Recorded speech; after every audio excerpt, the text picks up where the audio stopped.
There is a very big difference in science between the notion of precision and the notion of accuracy. So everything that's precise is accurate, but not everything that's accurate is precise. I'll give you an example. It's accurate to say that I'm between 5 feet and 7 feet tall. That's accurate. But it's not precise. It's precise to say I'm 6 feet 1.5 inches tall. So there's a big difference between precision and accuracy. So for instance, if I were to give you a map of the United States, and I were to draw a map which just gave you the contours of the country, and I put in 4 cities, San Francisco in the east, New York in the west, Chicago towards the north, and Houston towards the south, that would be an accurate map. What did I say? Sorry, San Francisco in the west, New York in the east. Okay. Thank you, Rob. So sometimes you're not even accurate or precise. Okay, let me redraw my map. San Francisco in the west, New York in the east, Chicago towards the north, Houston to the south, with the perimeter sketched in. That would be an accurate map of the United States, but not precise and totally useless to you.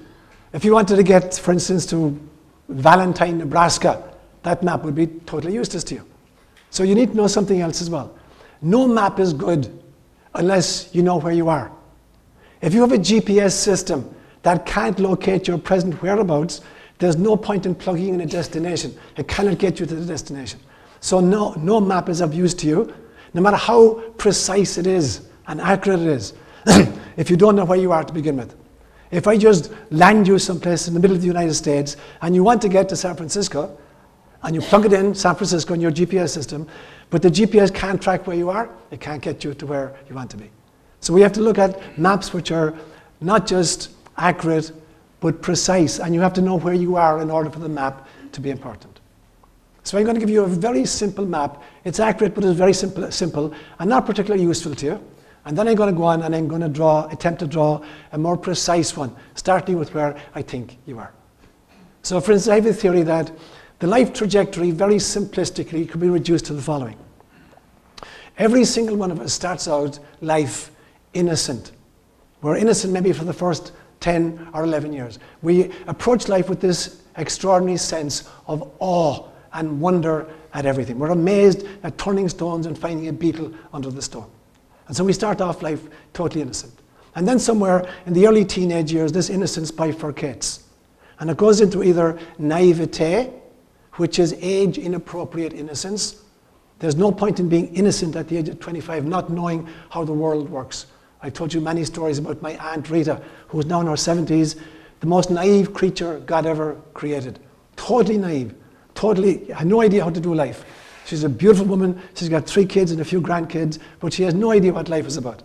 So there is naivete, which is age-inappropriate innocence. And then the second wing of it is idealism. So somewhere in our early teenage years, we have that opportunity to go towards naivete or to go towards idealism, in which we have a vision of ourselves, our world, and the future, and what we want to help to create. Somewhere, I believe, in our 30s, this idealism further bifurcates.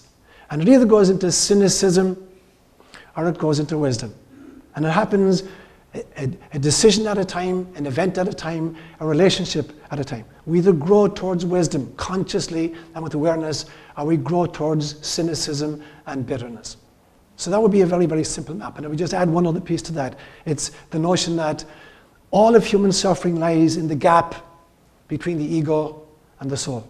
All human suffering lies in the gap, the tiny gap between the ego and the soul, between the identification with this CEO of waking consciousness and an identification with our core essence. So that might be a very, very simple map. It's accurate, but it's not particularly useful. What are you going to do with that map? How is that going to lead you forward in your journey into Christ consciousness?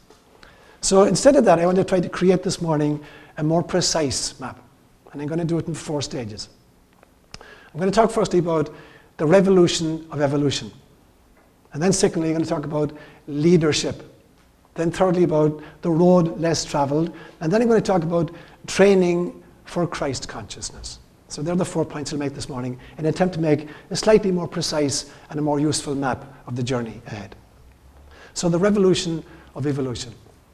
You can't have survived secondary school without having heard the phrase, especially if you studied biology, that ontogeny recapitulates phylogeny. They're just two big jawbreakers for ontogeny means the person's journey, the individual journey, and phylogeny from the Greek word phylogeny means just literally the tribe. And so the tribal journey or the journey of the species. So ontogeny recapitulates phylogeny merely means that every individual human being reenacts the entire journey of the species, the human species. So very, very simply, what would that look like? When you look at phylogeny, you're looking at the evolution of life on our planet over the last 3.7 billion years. And it started off just basically with single-celled creatures, bacteria and protozoa. And in fact, that was the only life form on the planet for nearly 2 billion years. For more than half of the evolution of life on the planet, that was it. Life was protozoa and bacteria, single-celled creatures. And then at some stage, they began to divide and cluster, and you get groups of cells, multicellular creatures began to form. That was the next stage of the evolutionary process. And at some stage, these became more and more complex, these forms, these clusters, these families of cells, until finally you got fish forms in the oceans developing about maybe 700 million years ago. And then at some stage, you got the amphibians, those who risked coming out of the water and trying their hand, or actually more precisely their legs, at being land animals. And they were going backwards and forwards. They were always born in the water and coming out onto the land. And then at some stage, real land animals developed, the reptiles, who were based on land and don't venture much into the water. And at some stage from that comes the mammals, the first creatures who could dream, who had a limbic system, who could have emotions, and who played with their young and raised their young. And at some stage we got the hominids evolving out of this. And then the hominids finally bring us into Homo erectus, a being that stood upright. And then at some stage, Homo sapiens, and then eventually Homo sapiens sapiens, creatures who could not only think, but they could think about thinking. In other words, they developed language and the ability to self-reflect. So that's what phylogeny looks like. That's the extraordinary evolutionary journey. Really, really, really elegant. So when we talk about then ontogeny recapitulating phylogeny, we're saying that every single one of us has reenacted that entire journey, that 3.7 billion year journey, we have reenacted it. Every one of us started out life as a single-celled creature, a zygote, the union of a sperm and an egg, a single cell. And then we divided and recombined into 2 and 4 and 8 and 16 pieces. And we recombined. We had the second stage, the little clusters of cells coming together. And then at some stage we began to differentiate further. At some stage, we were like fish. We lived in the amniotic fluid. Our world was a water world. And at some stage, we will become amphibians. At some stage, having been born, you can birth the child actually in water. You can birth the child in the water. It'll survive underwater. And then it'll come up at some stage and learn how to breathe. It'll come up onto land and become an amphibian. And at some stage, it'll be a reptile. And every single one of us has the vestiges of our reptilian past. Every one of us has a little coccyx, which is a vestigial tail, like the lizards did, or the great dinosaurs did. So we all have the remnants of that within us.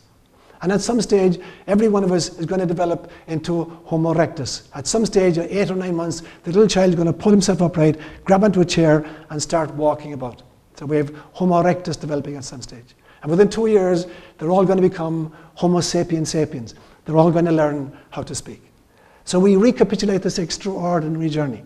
And the reason I mention it is that because that's our starting place. If we want to know where we're going, we have to know, it's helpful to know where we've come from and where we are right now. Which brings me to my second point.